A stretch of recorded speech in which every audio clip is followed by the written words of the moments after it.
Single heart beat scan ఒక్క second లోనే world class 640 slice CT scan ఇప్పుడు మీ విస్టా ఇమేజింగ్ బంజారా హిల్స్ లో.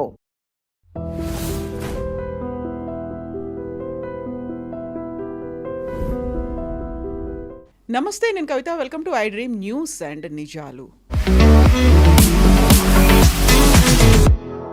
దేశంలో అవినీతి పేరుకుపోయింది. దాన్ని చీపురుతో తుడిచేస్తాం, తరిమేస్తాం అని అనౌన్స్ చేసినటువంటి ఆమ్ ఆద్మీ పార్టీకి అతి పెద్ద దెబ్బ తగిలింది. అదే పార్టీ అవినీతిలో కూరుకుపోయింది. ఒక రాంగ్ పార్టీలో రైట్ పర్సన్ని నేనున్నాను, ఇప్పుడు నేను బయటికి వెళ్తున్నాను, ప్రజలతో మమేకం అవుతాను అంటూ రాజ్యసభ ఎంపీ రాఘవ్ చద్దా వెళ్ళిపోయారు. తనతో పాటుగా మిగిలినటువంటి 6 ఎంపీల్ని కూడా తీసుకెళ్లారు. రాజ్యాంగబద్ధంగా జరిగింది. 2/3తో ఉన్నటువంటి ఎంపీల్ని నేను బీజేపీలో విలీనం చేస్తున్నాను అనేటువంటి మాట రాఘవ్ చద్దా చేశారు. చాలా కీలకమైనటువంటి వ్యాఖ్యలు. బీజేపీలో ఇమ్మీడియట్గా జాయిన్ అయిపోయారు. బీజేపీ కూడా వెల్కమ్ చెప్పింది. ఎందుకని బీజేపీ ఇలాంటి ఎంపీల్ని చేర్చుకుంటోంది? అందులో కూడా అవినీతి ఆరోపణలు ఉన్నటువంటి అశోక్ మిత్తల్ అనే ఆయన్ని కూడా ఎందుకు చేర్చుకుంది? బోల్డ్ అన్ని డౌట్స్ వస్తున్నాయి. మనతో పాటుగా ఉన్నారు సీనియర్ జర్నలిస్ట్ సురేష్ కొచ్చాతిల్ గారు. సార్ నమస్తే. సో రాఘవ్ చద్దాని జాయిన్ చేసుకోవడం మాత్రమే కాదు, అశోక్ మిత్తల్ అనే పర్సన్ని జాయిన్ చేసుకున్నారు. రాజ్యసభ ఎంపీ. గతంలో కరెక్ట్గా 10 రోజుల కింద ఈడీ ఆయన మీద రైడ్స్ చేసింది. 10 రోజుల్లోనే ఆయన మారారు, పార్టీలో జాయిన్ అయిపోయారు. ఎందుకని ఇలాంటి ఈడీ ఆరోపణలు ఉన్న వాళ్ళని పార్టీలో చేర్చుకుంటుంది? వాళ్ళంతా క్లీన్ చిట్ ఇచ్చినట్టేనా అనేటువంటి మాట గతంలో ఉంది. ఇప్పుడు మరోసారి రుజువైంది అనేటువంటి మాట. బీజేపీ వాషింగ్ మిషన్ అంటారు వీళ్ళు, వాషింగ్ పౌడర్ నిర్మా అంటారు. సో అది హిమంత బిశ్వ శర్మ నుంచి మొదలైంది. అది అట్లాంటి ఆరోపణలు బీజేపీ వైపు వెళ్ళగానే వాళ్ళు క్లియర్ అయిపోతారని. కానీ ఇక్కడ జరిగింది ఏంటంటే, మీరు చూస్తుంటారు వీళ్ళందరూ రాజ్యసభ ఎంపీస్, ఎవరు లోక్సభ ఎంపీస్ లేరు దీంట్లో. వీళ్ళ వైపు నుంచి రాఘవ్ చద్దాని సైడ్ లైన్ చేశారు ఒక వారం ముందు, 10 రోజుల ముందు. ఆయన కొన్ని రోజుల నుంచి ఏం చెప్తారు, ఒక అక్కడిక్కడ లేని స్టేట్మెంట్ చేయడం మొదలుపెట్టారు. మోదీ గారిని కొంచెం ప్రేజ్ చేస్తూ, కొంచెం గవర్నమెంట్ స్కీమ్స్ని కొంచెం ప్రమోట్ చేస్తూ మాట్లాడుతున్నారు. అప్పుడే బహుశా వాళ్ళ పార్టీకి డౌట్ వచ్చి ఉంటుంది, ఎస్పెషలీ అరవింద్ కేజ్రీవాల్కి డౌట్ వచ్చి ఉంటుంది. ఇప్పుడు ప్రాబ్లం ఎక్కడ వచ్చిందంటే, మీరు చెప్పినట్ల రాఘవ్ చద్దా వెళ్ళాడు, తోడు 7 మందిని తీసుకెళ్ళాడు. Harbhajan Singh is one of them. Swathi Maliwal was already out. ఆమెని సీఎం ఆఫీస్ పిలిపించి కొట్టారు చూడండి ఒకసారి. దాని తర్వాత she was out of it. వాళ్ళ వైపు నుంచి చాలామంది అట్లా కనిపించట్లేదు ఇప్పుడు. యాక్చువల్లీ వాళ్ళ ఎక్స్ చీఫ్ మినిస్టర్ ఉన్నారు చూడండి, ఆమె కూడా కనిపించట్లేదు. ఆమ్ ఆద్మీ పార్టీ వైపు నుంచి ఉన్నారు. అల్కా లాంబా కనిపించట్లేదు. చాలామంది ఉన్నారు అట్లాంటిది. ఎక్కడికి వెళ్ళారు వీళ్ళందరని డౌట్ ఉంది. ఎందుకంటే పార్టీ మొదలైంది, మీకు మనందరికి తెలిసిందే, అన్నా హజారేది ఇండియా అగేన్స్ట్ కరప్షన్ మూమెంట్లో మొదలైంది. దాంట్లో చాలామంది నాలాంటి వాళ్ళు కూడా అక్కడ వెళ్ళి ఏం జరుగుతుందని చూసాం. అలా పీపుల్స్ ప్లాజాకి వెళ్ళి అక్కడ ప్రొటెస్ట్ ఉంది, చాలామంది యంగ్స్టర్స్ వచ్చారు, జెన్జీ మూమెంట్ అని చెప్పారు. కానీ స్లోలీ అరవింద్ కేజ్రీవాల్ ఢిల్లీ ముఖ్యమంత్రి అయినప్పటి నుంచి, దానికన్నా ముందు ఆయన చెప్పారు, నేను వ్యాగనార్లను తిరుగుతాను, నేను గవర్నమెంట్ అకామిడేషన్ తీసుకోను, నా ఫ్లాట్లోనే ఉంటాను అని చెప్పి చాలా ప్రామిసులు చేసినట్లు. కానీ వాగ్దానాలు చేసిన తర్వాత ఒకసారి ముఖ్యమంత్రి అయ్యగానే ఆయన మారిపోయాడు మొత్తం. షీష్ మైల్ కట్టిండు, దాంట్లో కోట్లు ఖర్చు పెట్టిండు. కార్లు మొత్తం కాన్వాయ్తో 20 కార్ల కాన్వాయ్తో తిరుగుతున్నారు. అది కాకుండా వాళ్ళ పార్టీ నుంచి ఎవరైనా ఆయన వ్యతిరేకంగా మాట్లాడితే వాళ్ళని పార్టీ నుంచి తీసేయడం మొదలుపెట్టారు. యోగేంద్ర యాదవ్, మీరు కుమార్ విశ్వాస్, ప్రశాంత్ భూషణ్ కూడా బయటకు వచ్చేసారు. చాలామంది అట్లాంటి వారిని పార్టీ నుంచి బయటికి తరిమేశారు ఆయన. అప్పుడే తెలిసిపోయింది అరవింద్ కేజ్రీవాల్ ఒక సింగ్యులర్ మ్యాన్ ఎంటిటీ అన్నమాట. ఆయనే పార్టీ ఆయనే. ఒక టైంలో దేవ్కాంత్ బరువా, అప్పుడు కాంగ్రెస్ ప్రెసిడెంట్ ఉండే, ఆయన ఒక స్టేట్మెంట్ ఉంచారు, Indira is India, India is Indira అని చెప్పేసి. చాలా కాంట్రవర్సీ అయింది ఆ స్టేట్మెంట్. ఇది అట్లనే అయిపోయింది. ఇన్ఫ్యాక్ట్ రాఘవ్ చద్దా ఏ రోజు ఈ స్టేట్మెంట్ ఇవ్వడం మొదలుపెట్టారో ఆ రోజు పొద్దున నేను ఒక ట్వీట్ చేశాను ఆయన్ని ట్యాగ్ చేసుకుంటా. నేనేం చెప్పానంటే, లీడర్ కన్నా మీరు పాపులర్ అవడానికి ట్రై చేస్తే that is the day you will be out of the party. మీరు కాడర్ బేస్ పార్టీలో చేయొచ్చు, ఇది కమ్యూనిస్ట్ కానీ బీజేపీ కానీ కొన్ని పార్టీలు ఉన్నాయి అట్లాంటిది. కాడర్ బేస్డ్ అంటే దాంట్లో మీరు ప్రైవేట్ లిమిటెడ్ కంపెనీ కాదు, బట్ ఒక కాంగ్రెస్ పార్టీలోనో, ఒక సమాజ్వాదీ పార్టీలోనో, ఒక టీఎంసీ లాంటి పార్టీలో ఇండివిజువల్ చాలా ఇంపార్టెంట్. లీడర్ మాది మాయావతి ఉండొచ్చు, మమతా బెనర్జీ ఉండొచ్చు, అఖిలేష్ యాదవ్ ఉండొచ్చు, రాహుల్ గాంధీ, సోనియా గాంధీ, ప్రియాంక వాద్రా ఉండొచ్చు. వాళ్ళ వ్యతిరేకంగా ఎవరైనా మాట్లాడితే లేకుంటే వాళ్ళకన్నా పాపులర్ కావడానికి ట్రై చేస్తే వాళ్ళని కట్ ఆఫ్ చేసేస్తారు. Shashi Tharoor is a classic example. చాలా టాలెంటెడ్ అయిన మనిషి, యుఎన్లో అండర్ సెక్రటరీ జనరల్ ఉన్నారు ఆయన. దాని తర్వాత 4 సార్లు తిరువనంతపురం నుంచి గెలిచారు. ఆయన చేసిన తప్పు ఏంటంటే మల్లికార్జున్ ఖర్గే వ్యతిరేకంగా పోటీకి దిగారు. ఆ రోజు నుంచి he was a marked out man. ఈయనని పక్కన పెట్టాలని చెప్పేసి చాలా బాగా మాట్లాడతారు. మన ఆపరేషన్ సింధూర్ జరిగిన తర్వాత డెలిగేషన్లో వెళ్ళారు, ఒక డెలిగేషన్లో అక్కడ కూడా చాలా బాగా మాట్లాడారు. శశి తరూర్ లాంటి వాళ్ళు, గులాం నబీ ఆజాద్, శశి తరూర్, మరి మన టామ్ వడక్కన్, ఇట్లాంటి చాలామంది ఉన్నారు who got out of the party. ఎందుకంటే వాళ్ళని కాంగ్రెస్ పక్కన జరిపేశారు. మీరు ఎక్కువ మాట్లాడితే అంతే సంగతి మీది. ఈవెన్ అహ్మద్ పటేల్ కూతురు మీకు గుర్తుంటుంది, ఆమె వాళ్ళ ఫాదర్ గురించి చెప్పారు. అహ్మద్ పటేల్ గారు బతుకున్నప్పుడు ప్రతి కాంగ్రెస్ వర్కర్ అక్కడ వచ్చే వాళ్ళ పేరు కూడా ఆయనకు గుర్తుంటుంది అన్నది. సోనియా గాంధీ కానీ రాహుల్ గాంధీ కానీ కలవకపోతే కూడా ఆయన కలుస్తుండే వాళ్ళని. So they were kind of reassured, Ahmed Patel garu మమ్మల్ని కలిశారు అని చెప్పేసి. ఈ కల్చర్ ఇప్పుడు లేదు, ఇప్పుడు కాదు చాలా సంవత్సరాల నుంచి లేదు. మీకు గుర్తుంటుంది హిమంత బిశ్వ శర్మ కాంగ్రెస్లో ఉన్న అన్నిటికంటే సీనియర్ అస్సాం లీడర్ ఉండే ఆ రోజుల్లో. ఆయనకి గొగోయ్ గారికి ప్రాబ్లం ఉండే, తరుణ్ గొగోయ్ గారితో వచ్చి మాట్లాడాలని ఢిల్లీకి వచ్చారు.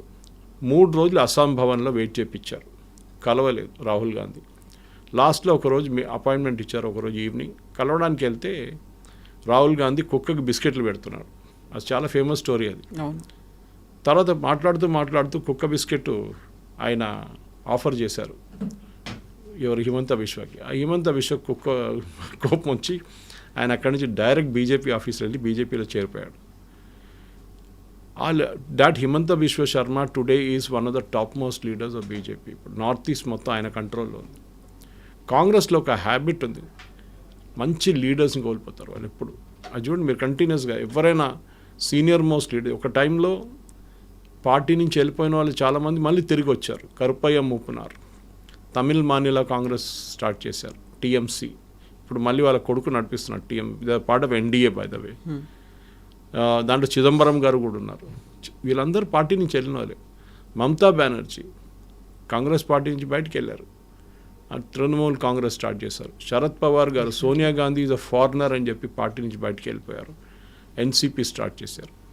ఇన్ఫ్యాక్ట్ మమతా బెనర్జీ దగ్గర ఆ టైంలో మీడియా వాళ్ళు అడిగారు, మీరు ఎందుకు పార్టీ స్టార్ట్ చేస్తున్నారు, మీరు కాంగ్రెస్ లీడర్ కాదంటే ఇందిరా గై, రాజీవ్ గయా, అవి క్యా బచ్చా అని అడిగిందంట. పార్టీలు ఏముంది, ఇందిరాగాంధీ వెళ్ళిపోయింది, రాజీవ్ గాంధీ వెళ్ళిపోయారు, ఇంకా పార్టీలు ఏం మిగిలింది అన్నారు. ఆమె లాజిక్ చూస్తే కరెక్టే అది. కానీ అదే హ్యాబిట్ ఈవెన్ సమాజ్వాదీ పార్టీలో కూడా ఉంది. మీరు చూడండి, ఎవరైనా అఖిలేష్ యాదవ్ వ్యతిరేకంగా మాట్లాడితే అవుట్. మాయావతి కూడా అంతే, ఇంక్లూడింగ్ అవర్ ఓన్ నెవ్యూని ఆమె పార్టీ నుంచి తీసి బయటపడేస్తుంది ఒకసారి. మళ్ళీ ఆమెను పిలిపించుకున్నారు మళ్ళీ. ఇటువైపు టీఎంసీ, ఆమె భజన ఎవరైనా పాడారో వాళ్ళకి ఇమ్మీడియట్ రాజ్యసభ సీట్. అది సాగరికా ఘోష్ ఉండొచ్చు, డెరిక్ ఓబ్రాయన్ ఉండొచ్చు, సాకేత్ గోఖలే ఉండొచ్చు, ఈవెన్ రీసెంట్లీ మేనకా గురుస్వామి కూడా ఉండొచ్చు. ఎవరైనా ఆమె వాళ్ళ కోసం మంచి పని ఏదైనా చేస్తే, ఏదైనా భజన పాడితే immediate. Saket Gokhale was social media guy, tweet చేస్తుండే అంతే. ఆయన తీసుకొని ఎంపీ చేశారు, ఎందుకంటే రెగ్యులర్గా భజన పాడుతుండే పొద్దున. సో టాలెంట్ వైజ్ వీళ్ళకి ఒకటే ఉంది. వీళ్ళ ఒక పాత మన మొనార్కీ లాగా రాజులు ఉంటారు చూడండి, వాళ్ళ పక్కన కూర్చున్న వాళ్ళందరూ వాళ్ళు చంచాడు. ఏదైనా అంటే రాజు జై జై జై అంటారు. ఇదే స్టేట్ అన్నమాట. మీకు గుర్తుంటుంది కవిత గారు, సుబ్రహ్మణ్యం స్వామి క్లాసిక్ ఎగ్జాంపుల్. ఆయనకి రాజ్యసభ సీట్ ఎక్స్టెన్షన్ ఇవ్వకపోతే అప్పటి నుంచి ఆయన మోదీ గారిని తిట్టడం మొదలుపెట్టారు. Shatrughna Sinha same case, Yashwant Sinha same. పొద్దున్న లేవగానే మోదీ గారిని ఏదో అంటారు వాళ్ళు. కానీ వీళ్ళని ఎవరిని పార్టీ నుంచి అమిత్ షా గారు తీయలేదు పార్టీ నుంచి, వాళ్ళు ఉంచుకున్నారు వాళ్ళని. సుబ్రహ్మణ్యం స్వామి స్టిల్ దేర్ టెక్నికలీ. వీళ్ళిద్దరు వెళ్ళిపోయారు, మిగతా పార్టీకి వెళ్ళి ఎంపీలు అయిపోయారు వాళ్ళు. డిఫరెన్స్ ఇది. ఒక కార్డర్ బేస్ పార్టీలో వచ్చినప్పుడు మీకు క్రిటిసైజ్ చేయవచ్చు, still you can stay in the party. అయితే ఇక్కడే ఇప్పుడు మనం మాట్లాడుకున్నటువంటి హిమంత బిశ్వ శర్మ మీద విపరీతమైనటువంటి అవినీతి ఆరోపణలు ఉన్నాయి. భూ కబ్జాలు చేశారనేది, డబ్బు కోట్లల్లో సంపాదించారు అనేది. దీంతో పాటుగా గతంలో వచ్చినటువంటి కొంతమంది ఎంపీలు కూడా విపరీతమైనటువంటి డబ్బు వాళ్ళ దగ్గర ఉంది. పారిశ్రామికవేత్తలు, బిలియనీర్స్, వీళ్ళందరి మీద ED, ACB, CBI, IT rides ఇవన్నీ అయిన తర్వాత వన్ ఫైన్ డే వచ్చి బీజేపీలో జాయిన్ అయిపోతారు. వెరీ రీసెంట్గా ఇప్పుడు అశోక్ మిత్తల్ మీద కూడా జరిగింది. ఈడీ రైడ్స్ జరిగాయి, 10 డేస్లోనే ఆయన వచ్చి జాయిన్ అయిపోయారు. ఎందుకని అలాంటి వాళ్ళని తీసుకుంటుంది? బెదిరిస్తోందా, లేకుంటే వాళ్ళకి కావాల్సినటువంటి అందజేస్తున్నారా, క్విడ్ ప్రోకో అనేది జరుగుతుందా? ఐఎమ్ ఆల్ ఎవరైనా ఆరోపణలు ఉంటే ఆరోపణలు ప్రూవ్ చేయాల్సి వస్తుంది. జ్యుడిషియల్ జ్యూరిస్ప్రుడెన్స్లో ఒక టర్మినాలజీ ఉంది, no man is guilty unless is proven to be guilty, till then is innocent. మనం కూడా అదే తీసుకోవాలి. ఆరోపణ చేయడంలో ఈజీగా ఉంటుంది. ఇప్పుడు మొన్న హిమంత బిశ్వ శర్మ వైఫ్ మీద పవన్ ఖేరా గారు ఆరోపణ చేశారు, ఆమెకు పాస్పోర్ట్ ఉంది, ఫారిన్ పాస్పోర్ట్. తర్వాత తెలిసింది అది ఫోర్జరీ అని. ఇప్పుడు ఆయన యాంటిసిపేటరీ బెయిల్ తీసుకున్నారు తెలంగాణ హైకోర్టు నుంచి, అది సుప్రీంకోర్టు కొట్టిపడేశారు. మళ్ళీ అస్సాంకి వెళ్ళారు, అక్కడ డినై చేశారు. బహుశా ఇవాళ అరెస్ట్ అయిపోతారు ఆయన. నేనేం చెప్పాను అనుకుంటే, ఎస్, ఎవరైనా తప్పు చేసి పార్టీకి వస్తే వాళ్ళని శిక్షించాల్సిందే, there no doubt about, I'm also all for it. కానీ ఆరోపణలు చేశారని చెప్పి కరెక్ట్. ఇప్పుడు బీజేపీ వాళ్ళు ఆరోపణ చేసిన కొంతమంది బీజేపీలో వచ్చి చేరారు. మీరు మిత్తల్ గారు కేసు అన్నారు, మిత్తల్తో పాటు ఇంకా 4-5 వెళ్ళారు కదా, 6 వెళ్ళారు కదా, వాళ్ళ మీద ఆరోపణలు ఏమి లేవే. స్వాతి మాలివాల్ లేదు, హర్భజన్ సింగ్ మీద లేదు, మిస్టర్ పాఠక్ గారు ఐఐటి ప్రొఫెసర్ ఉన్నారు, ఆయన మీద లేదు. అంటే ఏమైందంటే బేసిక్లీ ఈ ఇండివిజువల్ లెడ్ పార్టీస్కి ఇదే ఒక డేంజర్. ఇప్పుడు మాయావతి ఒక టైంలో ఉత్తరప్రదేశ్ ముఖ్యమంత్రి ఉండే, ఇప్పుడు ఆమె ఎక్కడుంది? ఎవ్వరు పట్టించుకోవట్లేదు ఆమెను. అంటే మీరు ఆ లెవెల్కి వెళ్ళిపోయిన తర్వాత, అరెగెన్స్ వచ్చిన తర్వాత మీ ఓన్ నెవ్యూని మీరు పార్టీని తీసేశారు. అక్కడే మీకు తెలిసిపోయింది దట్ మీకు డెమోక్రసీ అనే respect. Arvind Kejriwal problem simple. Kumar Vishwas గారు చాలా బాగా చెప్పారు అది. ఆయన కవిత్వం అంతా చెప్తారు కదా, పోయిటరీ చెప్తారు చాలా మటుకు. ఆయన ఒకసారి నేను ఒక సెమినార్కి వెళ్ళినప్పుడు దాంట్లో మాట్లాడారు. ఆయన చెప్పింది అదంటే, అన్నా హజారే గారు ఒక మూమెంట్ స్టార్ట్ చేశారు కరప్షన్ వ్యతిరేకంగా. అప్పుడు కేజ్రీవాల్ ఏమన్నారు, నేను వ్యాగనారు, నేను అక్కడ రోడ్డు పక్కన మఫ్లర్ వేసుకొని బ్లాంకెట్ వేసుకొని ప్రొటెస్ట్ చేస్తాను, ధర్నాలు చేస్తానని. కానీ మీరు చూడండి, కేజ్రీవాల్ ఒకసారి పవర్కి రాగానే ఎట్లా మారిపోయాడు ఆయన కంప్లీట్గా. ఆయన మీద ఎన్నో ఆరోపణలు వచ్చినాయి, కరప్షన్ ఆరోపణలు. ఇప్పుడు ఈ లిక్కర్ స్కామ్ల గురించి వచ్చినారు. చాలామంది అన్నారు ఆయన్ని కోర్టు ఫ్రీగా ఇచ్చేసారని, కాలేదు, మళ్ళీ స్టే చేశారు ఆ జడ్జిమెంట్. దాని వ్యతిరేకంగా ఆయన జడ్జి మీద ఆరోపణ చేశారు, మీరు ఆర్ఎస్ఎస్, మీరు సంఘ కార్యకలాపాలకు వెళ్తున్నారు అని. సో దాన్ని బట్టి ఆమె బాగా రిప్లై ఇచ్చింది. She said, if you have challenge, go to supreme court, go to high court and challenge it. Okay, నేనైతే కేసు నుంచి రెక్యూజ్ చేయను అని చెప్పింది ఆమె. సో అరవింద్ కేజ్రీవాల్ది ఒక ఇమేజ్ ఉంది చూడండి, అది అరవింద్ కేజ్రీవాల్ యాజ్ అ పార్టీగా మారిపోయింది. వీళ్ళందరూ కలిసి ఫామ్ చేశారు పార్టీది. యోగేంద్ర యాదవ్ది రోల్ తక్కువ కాదు, కుమార్ విశ్వాస్ రోల్ తక్కువ కాదు, రాఘవ్ చద్దా రోల్ తక్కువ కాదు. Is a chartered accountant and is a brilliant fellow. అదంతా ఉంది. కానీ వీళ్ళది ఏం చేశారంటే, నేను ఇప్పుడు కూడా చెప్తున్నాను మీకు, ఇప్పుడు రాఘవ్ చద్దాని చూడండి, హీ అండ్ అదర్స్, మిత్తల్ అయితే ఆయన లవ్లీ ప్రొఫెషనల్ యూనివర్సిటీ నడిపిస్తున్నారు, ఓనర్ ఆఫ్ దాట్. వీళ్ళందరూ బీజేపీ పంజాబ్ యూనిట్కి అయిపోతారు ఇప్పుడు. ఆల్, ఎందుకంటే ఎలక్షన్స్ వస్తుంది ఇప్పుడు అక్కడ. అండ్ బీజేపీ పంజాబ్లో ఎప్పుడు వాళ్ళు 84 నుంచి కూడా వాళ్ళు పైకి రాలేదు వాళ్ళు. In fact one of the first parties బీజేపీతోని అలయన్స్లో పెట్టుకుని శిరోమణి అకాలీదళ్, బీజేపీ ఫామ్ చేసిన తర్వాత 80s BJP formed, 84 first election. 84 నుంచి శిరోమణి అకాలీదళ్ బీజేపీతో ఉన్నారు. కానీ వాళ్ళు బీజేపీని ఎప్పుడు నంబర్ 1గా చూసుకోలేదు. లైక్ ఏఐడిఎంకే తమిళనాడులో ఎట్లా చేస్తారో, చంద్రబాబు నాయుడు గారు ఆంధ్రాలో ఎట్లా చేస్తారో, అట్లనే ఒక సెకండ్ పొజిషన్లో ఉంచుకున్నారు బీజేపీని. దాని తర్వాత ఫార్మర్స్ అజిటేషన్ వచ్చినప్పుడు శిరోమణి అకాలీదళ్ వెళ్ళిపోయారు బీజేపీ నుంచి. ఇప్పుడు బీజేపీ పంజాబ్లో వాళ్ళకి పట్టు చేయడానికి ట్రై చేస్తున్నారు. సో ఇదొక మూవ్ ఉండొచ్చు దానికి. కానీ కరెక్ట్, ఆరోపణ ఉన్న మిత్తల్ గారు కానీ ఎవరైనా కానీ వాళ్ళ మీద చర్యలు ఉండాల్సిందే. అది ఎవరైనా కోర్టు కూడా వెళ్ళొచ్చు, you can go to court and demand and enquiry. కానీ పొలిటిక్స్లో all is fair in love and war అని చెప్పినట్టు పొలిటిక్స్ కూడా అదే ఉంటుంది. ఓకే, ఎందుకంటే ఈసారి ఇప్పుడు ఆరోపణ చేసిన అక్కడ వెళ్ళంగానే వాళ్ళు క్లియర్ అయిపోతారు, అక్కడ వాళ్ళు ఇక్కడ రాగానే వీళ్ళు క్లియర్ అయిపోతారు. కానీ పొలిటిక్స్లో మెయిన్ థింగ్, బీజేపీకి రాజ్యసభలో ఆల్మోస్ట్ 10 సీట్లు ఇప్పుడు ఎక్కువ అవుతుంది వీళ్ళతో పాటు. బీజేపీకి రాజ్యసభలో 2/3 మెజారిటీ ఎప్పుడు రాదు. ఈ మన డిమానిటైజేషన్ బిల్ వచ్చినప్పుడు చాలామంది అన్నారు లోక్సభలో పాస్ అయిపోతే బిల్ అయింది అనుకున్నారు. కాదు, రాజ్యసభలో కూడా పాస్ కావాలండి. కానీ రాజ్యసభలో లోక్సభలో కాకుండా డీలిమిటేషన్ లేదు. రాజ్యసభలో ఎన్ని సీట్లు ఉన్నా అన్ని సీట్లే ఉంటుంది. సో బీజేపీకి బిల్డప్ చేయాలంటే వాళ్ళకి పంజాబ్ లాంటి రాష్ట్రాల నుంచి ఉన్న ఎంపీలు కావాల్సి వస్తుంది. వాళ్ళకి ఇప్పుడు మెయిన్గా లేని రాష్ట్రాలు ఒకటి కర్ణాటక, ఆంధ్ర, దట్ ఈస్ తెలంగాణ, తమిళనాడు, కేరళ. ఇక్కడ నుంచి బీజేపీకి రాజ్యసభ ఎంపీస్ ఎక్సెప్ట్ ఫర్ కర్ణాటకలో ఛాన్స్ ఉంది కానీ మిగతా చోట్ల ఛాన్స్ లేదు వాళ్ళకి. సో బిల్డప్ చేయాలంటే రాజ్యసభ అక్కడ ఉంటుంది. So maybe Raghav Chadha is an ideal opportunist దీనికి.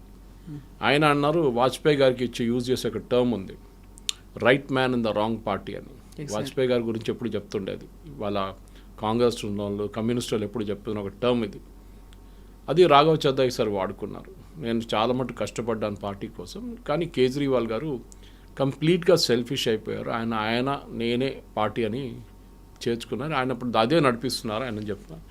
సరే, రాఘవ్ చద్దా పొజిషన్ నుంచి చూస్తే కరెక్ట్, ఆయనకి గ్రోత్ ఆపర్చునిటీస్ లేదు.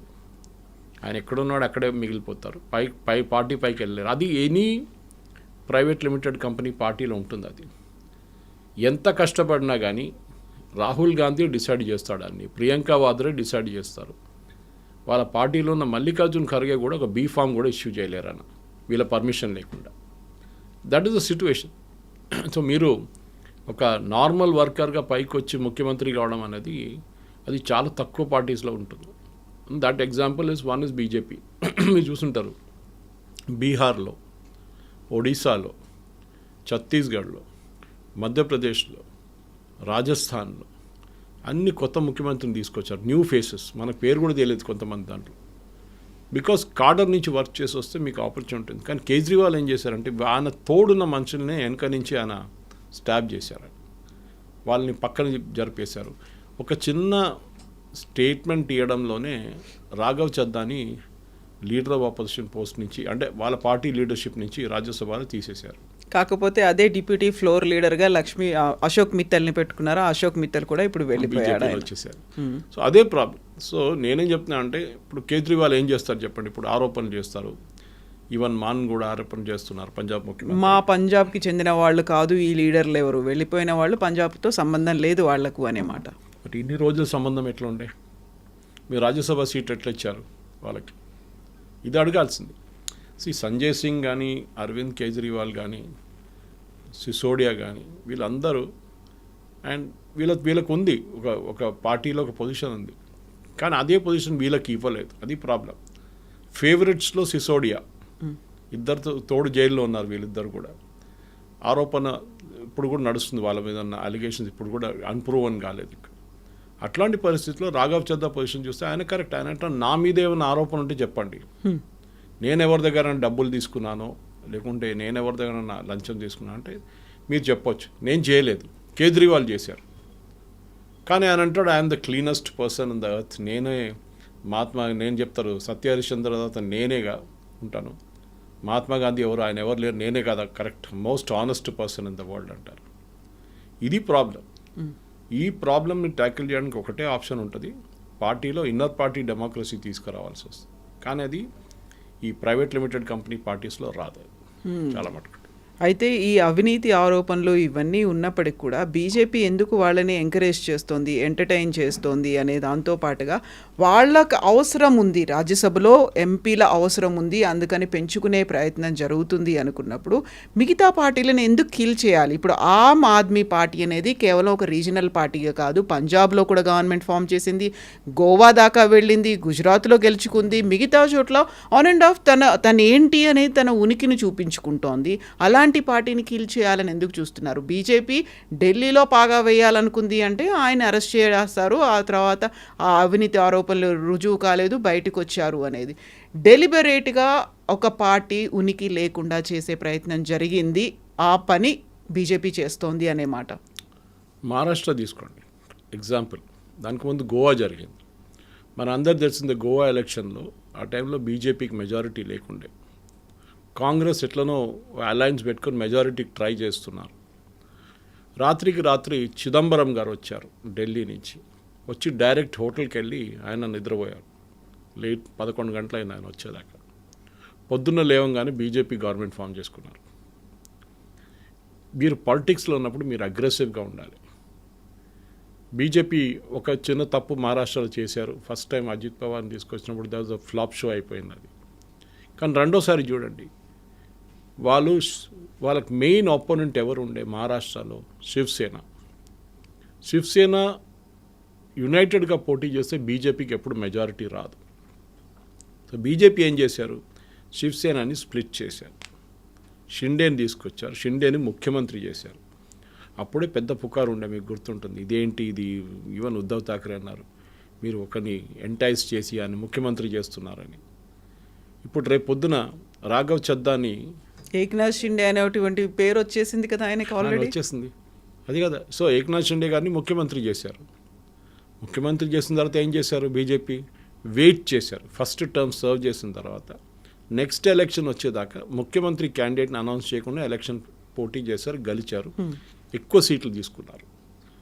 ఎక్కువ సీట్లు తీసుకున్న తర్వాత ఏం చేశారు? షిండేని పక్కన పెట్టేశారు. అంటే అఫ్కోర్స్ పదవి బాగానే ఇచ్చారు కానీ ముఖ్యమంత్రి కాదు. ముఖ్యమంత్రి has to be Devender Fadnavis. ఇది ఇక్కడ ఒక స్టోరీ.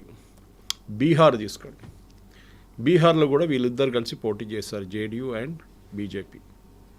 ఈసారి బీజేపీకి సీట్లు ఎక్కువ వచ్చినాయి. లాస్ట్ టైం బీజేపీకి సీట్ తక్కువ వచ్చినా కానీ నితీష్ కుమార్ గారిని ముఖ్యమంత్రి చేశారు.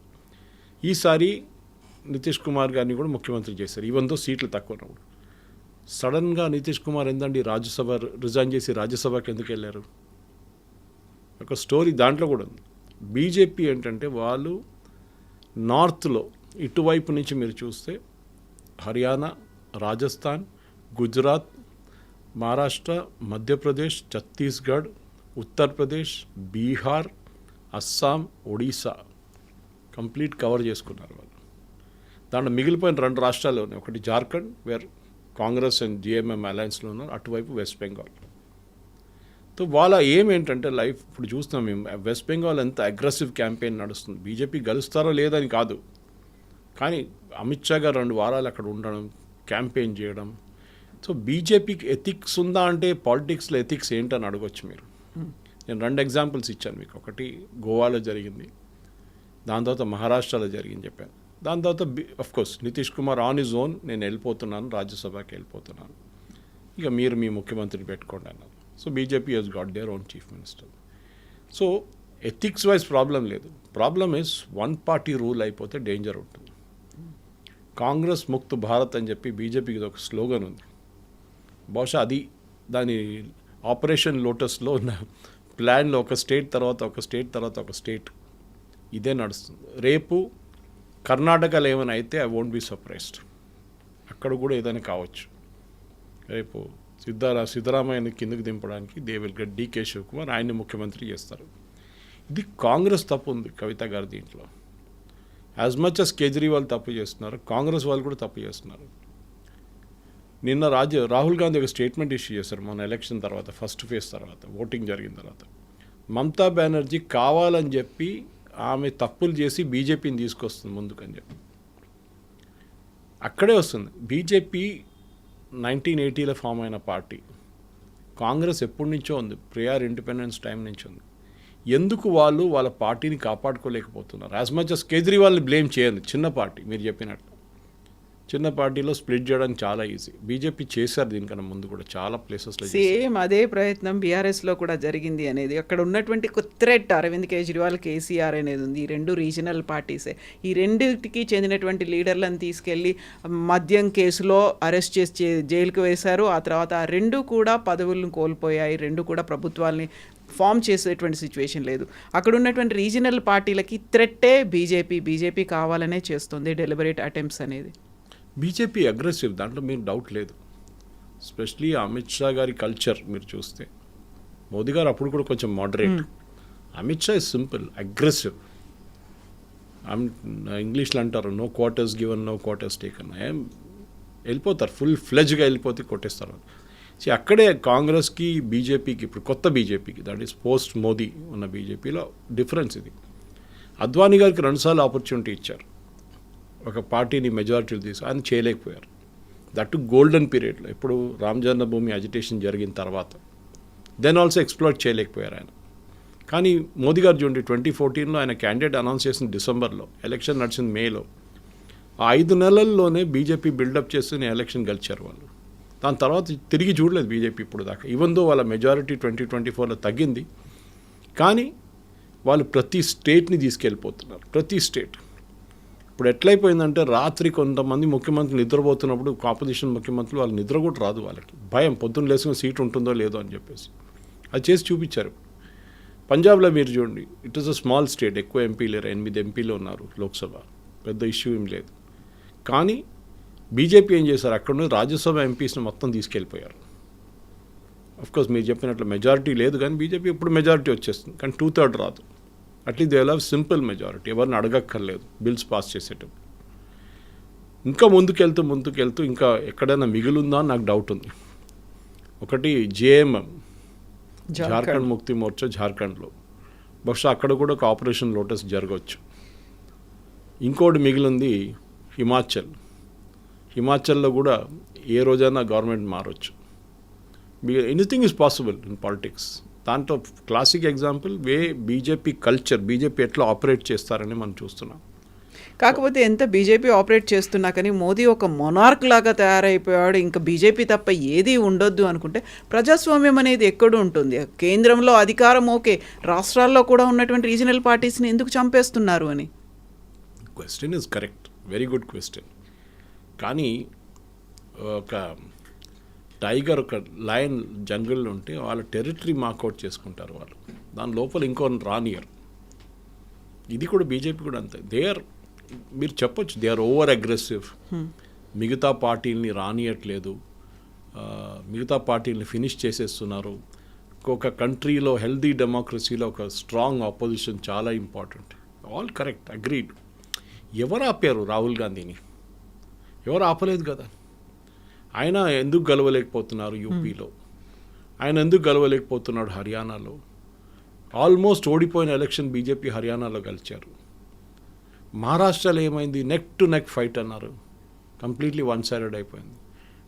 బీహార్ తీసుకోండి, neck to neck fight, Tejashwi Rahul Gandhi ర్యాలీలు అది ఇది అన్నారు, అగైన్ బీజేపీ ఎందుకంటే మీరు devil is in the details అంటారు ఇంగ్లీష్లో. మీరు ఆ పాయింట్ దాకా చూసుకోవాలి, లాస్ట్ పాయింట్ దాకా. అమిత్ షా గారు బీహార్లో చాలా పెద్ద ప్రాబ్లం ఉండే బీజేపీకి రెబెల్ క్యాండిడేట్స్తో. ఆల్మోస్ట్ 105 మంది రెబెల్ క్యాండిడేట్స్ ఉన్నారు బీజేపీ వైపు నుంచి. ఆయన 2 రోజులు అక్కడ ఉండి, ఒక హోటల్లో ఉండి, 5 స్టార్ హోటల్ ఉండి, ప్రతి రెబెల్ లీడర్ని క్యాండిడేట్ని పిలిపించారు, వాళ్ళతో కూర్చొని మాట్లాడి వాళ్ళని కన్విన్స్ చేసి విత్డ్రా చేయించారు nomination. That is party management. Rahul Gandhi ఏదో టైంలో కొలంబియాకి వెళ్ళిపోతారు, లేకుంటే మలేషియాకి వెళ్ళిపోతారు. You cannot be a part time politician. మీరు పొలిటీషియన్ అయితే ఫుల్ టైం పొలిటీషియన్ ఉండాలి మీరు, లేకుంటే ఇంకెవరినైనా పని చేయనియండి.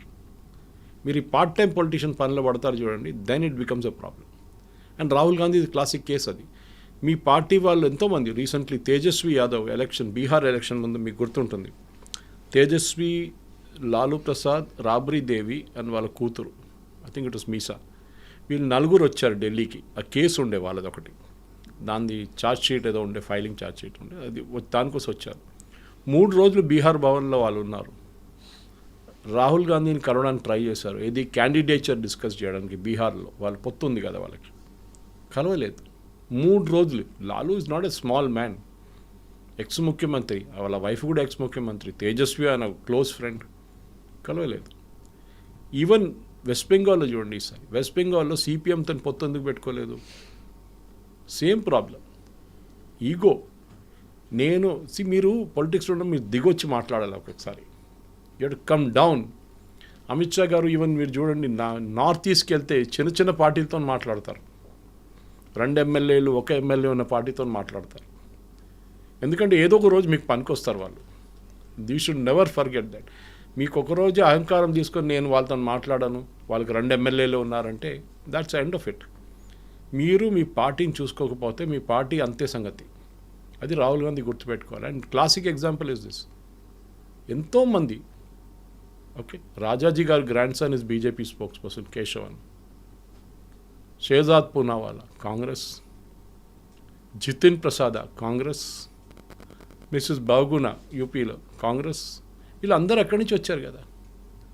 ఎవరో అన్నారు బీజేపీ, కొత్త బీజేపీ కాంగ్రెస్ లాగా అయిపోయిందని చెప్పేసి. బహుశా అది కూడా ఉండొచ్చు. మీ పార్టీలో మీరు చూసుకోకపోతే మీ పార్టీ నుంచి వెళ్ళిపోతారు. దాని తర్వాత మీరు కంప్లైంట్ చేయకూడదు, నేను వాళ్ళు బీజేపీ గుంజుకొని తీసుకెళ్ళిపోయారు. వాళ్ళు చేస్తారు. మీరు కూడా ట్రై చేయండి. మీరు కూడా అంత అట్రాక్టివ్గా మీ పార్టీని తయారు చేసి మీ పార్టీలో ఆపర్చునిటీస్ చూపిస్తే మీ పార్టీ వైపు వస్తారు. కానీ మీ పార్టీలో చూడండి, ఒక కేసీ వేణుగోపాల్ పవర్ సెంటర్, ముందు అహ్మద్ పటేల్ ఉండే, ఆ ప్లేస్లో కేసీ వేణుగోపాల్ ఉన్నారు. ఇప్పుడు మల్లికార్జున్ ఖర్గే, ఆయన ఏం చెప్తాడో ఆయనకే తెలియదు, పాపం ఏజ్ అయిపోయింది ఆయనకి. మీరు ఆయన్ని పనిచేయనియరు కరెక్ట్గా, న్యాచురల్లీ ఫ్రస్ట్రేట్ అయిపోతారు. నితిన్ నబీన్ని నిన్న పొద్దున ఇన్ఫామ్ చేశారు, సాయంత్రం ఈ ప్రెస్ కాన్ఫరెన్స్ ఉంటుంది బీజేపీ భవన్లో, వీళ్ళు ముగ్గురు వస్తారు, తోడు 5 మంది ఇంకా ఉన్నారు. వాళ్ళు సంతకం పెట్టి రాధాకృష్ణ గారికి పొద్దునే వైస్ ప్రెసిడెంట్కి ఇచ్చేశారు వాళ్ళ రాజీనామాలు. ఆ రాజీనామా అంటే that we're joining the BJP అని చెప్పి 2/3 మెజారిటీతో. సో అదంతా ముందే తెలుసు వీళ్ళకి, అప్పుడు కూడా ఏం చేయలేదు. చూడండి, ఫైర్ ఫైటింగ్ అనేది చాలా ఇంపార్టెంట్. ఎందుకు మన దగ్గర ఇక్కడ తీసుకోండి, మీరు జీవన్ రెడ్డి గారి కేసు కాంగ్రెస్ నుంచి బీఆర్ఎస్లోకి వచ్చేసారు. మీరు ఎందుకు కన్విన్స్ చేయలేకపోతున్నారు? ఆయన వెళ్ళిన తర్వాత is a nobody, is a old guy, nothing called old guy. Old ఆ ఎక్స్పీరియన్స్ ఏ రోజో పనికి వస్తుంది మీకు. కానీ మీరు ఇగ్నోర్ చేయకూడదు ఎప్పుడు, ఎందుకంటే వాళ్ళు కూడా 10 ఓట్లు తీసుకొస్తారు. వాళ్ళు ఆపర్చునిటీ ఎప్పుడు పోకూడదు. ఈట్ల రాజేందర్ ఎక్కడి నుంచి వచ్చారు? బీఆర్ఎస్ నుంచి వచ్చారు. డీకేఆర్న ఎక్కడి నుంచి వచ్చారు? కాంగ్రెస్ నుంచి వచ్చారు. సో ఎక్కడ వాళ్ళ దగ్గర స్ట్రెంగ్త్ లేదో వాళ్ళు మిగతా పార్టీ నుంచి తెచ్చుకొని స్ట్రెంగ్త్ బిల్డప్ చేస్తున్నారు. అండ్ నేను ఎప్పుడు ఇచ్చే ఎగ్జాంపుల్ ఒకటి ఉంది, కర్ణాటక. 20 సంవత్సరాల ముందు కర్ణాటకలో బీజేపీ వాజ్ 0. ఆ టైంలో రామకృష్ణ హెగ్డే, దేవరాజ్ అర్స్, పెద్ద దేవగౌడ. బీజేపీ ఎక్కడ ఉండే? నథింగ్. జేడిఎస్ ఉండే, కాంగ్రెస్ ఉండే. టుడే జేడిఎస్ని పక్కన పెట్టేశారు, మొత్తం వైపౌట్. అనదర్ షిండే ఎగ్జాంపుల్ ఇక్కడ ఒకటి. సో బీజేపీ ఏంటంటే వాళ్ళు ఎస్ వన్ వే మీరు చెప్పినది కరెక్టే, it looks very bad. Opposition లేకుండా ఏం నడిపిస్తారు గవర్నమెంట్ అనేది. కానీ ఆపోజిషన్ కూడా వాళ్ళ రోల్ వాళ్ళు చూసుకోవాలి. అది కాకుండా పార్లమెంట్లో వచ్చి గొడవ చేయడము, పార్లమెంట్లో వచ్చి టీషర్ట్లు వేసుకోవడము, పార్లమెంట్లో వచ్చి స్టేట్మెంట్ ఇవ్వడం, బయట స్టేట్మెంట్ ఇవ్వడం, పోస్టర్లు పట్టుకోవడం, యూ డూ ఇట్. ఇదే మమతా బెనర్జీ ప్రొటెస్ట్ చేశారు పార్లమెంట్లో, మనకు తెలిసి ఆమె మినిస్టర్ ఉన్నప్పుడు కూడా, బంగ్లాదేశ్ నుంచి వచ్చిన ఇమిగ్రెంట్స్ వ్యతిరేకంగా. సేమ్ ఇప్పుడు జరుగుతుంది.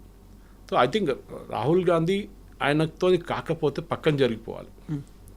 వాళ్ళ పార్టీలో చాలామంది మంచి లీడర్లు ఉన్నారు. There is Sachin Pilot, okay, Kamal Nath is there, but ఆయన కొంచెం ఓల్డ్ అయిపోయింది ఇప్పుడు. మిగతా చాలామంది కొత్త నేతలు, వాళ్ళకు ఛాన్స్ ఇవ్వండి ఒకసారి. ఇవ్వరు. ఆ top is reserved for the family. మిగతా అందరికీ చిన్న పదవులు ఇచ్చి వాళ్ళని అక్కడ ఉంచుకుంటారు వాళ్ళు. అది ప్రాబ్లం. సేమ్ థింగ్ మన తమిళనాడులో ట్రాన్స్లేషన్ డిజాస్టర్ చూసాం మనం. తమిళ్ నుంచి రాహుల్ గాంధీ స్పీచ్ ట్రాన్స్లేట్ చేసిన మనిషి, ఆయన ఒక ఫేక్ కేసు తయారు చేసుకున్నారు, ఇన్కమ్ ట్యాక్స్ వాళ్ళు రేడ్ చేశారు. ఎందుకు ఈ డ్రామా అంతా? That is what it is. మీరు చెప్పొచ్చు, ఓకే, అన్నామలైని బాగా ట్రీట్ చేయలేదు BJP, I also agree with that. ఇప్పుడు ఆయనకి రాజ్యసభ ఇస్తున్నారు. So that is the way you reward somebody. So మీ పార్టీని చూసుకోవాలండి. దట్ ఈస్ వై బీజేపీ 2 సీట్లు ఉన్న లోక్సభ హనుమకొండ నుంచి జంగారెడ్డి గారు, ఇంకా అక్కడి నుంచి గుజరాత్ నుంచి మేసానా నుంచి ఆకార్ పటేల్, వీళ్ళిద్దరు ఎట్లా ఆ 2 పార్టీలు ఉన్న ఎంపీలు ఉన్న పార్టీ ఇవాళ రూలింగ్ చేస్తుంది, దేశం రూల్ చేస్తున్నారు. అది మనం మర్చిపోకూడదు. And that is the most important lesson అనమాట. ఎక్కడి నుంచి వాళ్ళు స్టెప్ బై స్టెప్ వెళ్ళారు. 2 సీట్లు ఉన్న వెస్ట్ బెంగాల్లో 3 ఎలక్షన్ ముందు 2011లో, అక్కడి నుంచి ఇప్పుడు వాళ్ళు 77కి వచ్చారు. ఎక్కడో 44 సీట్లు, 44 సీట్లు ఉన్న కాంగ్రెస్ ఇప్పుడు 0 అయిపోయారు last election. Same with CPM. 34 సంవత్సరాలు పరిపాలించారు వెస్ట్ బెంగాల్. అది లెసన్. ఎక్కడ లేని వెస్ట్ బెంగాల్ ఛాన్సే లేకుండే బీజేపీ. కానీ ఇప్పుడు ప్రిన్సిపల్ ఆపోజిషన్ పార్టీ 77 సీట్స్, ఈసారి బహుశా 100 కూడా క్రాస్ చేస్తారు. There are lot of lessons to be learned. And Rahul Gandhi first నేర్చుకోవాల్సిందే, లీడర్షిప్ అనేది మీ ఫ్యామిలీ ప్రిజర్వ్ కాదు. ఎవరి దగ్గర మంచి లీడర్షిప్ ఉందో వాళ్ళని లీడర్గా తయారు చేయండి. Who or he maybe. Yes, sir. Thank you so much. Thank you very much. Thank you. Subscribe iDreams. And please subscribe to iDream. For more videos, subscribe to iDream. Please like, share and subscribe to the channel. Congratulations, iDream. subscribe to iDream. Subscribe to iDream. So subscribe to iDream Media. iDream ki iDream team అందరికి huge congratulations. Please subscribe iDream Media. Please subscribe to iDream. Subscribe iDream. Please subscribe to iDream. iDream అంటే నా కళల channel subscribe చేసుకున్న నోరు తిరుగుతలేదు, మీరైతే గంట గుర్తు కొట్టండి. For more such videos, please subscribe to iDream. Subscribe to iDream. Please subscribe to iDream. Please subscribe iDream Media. Please do subscribe to iDream. Please subscribe to iDream Media. For best entertainment and information, please subscribe iDream. And don't forget to subscribe to iDream.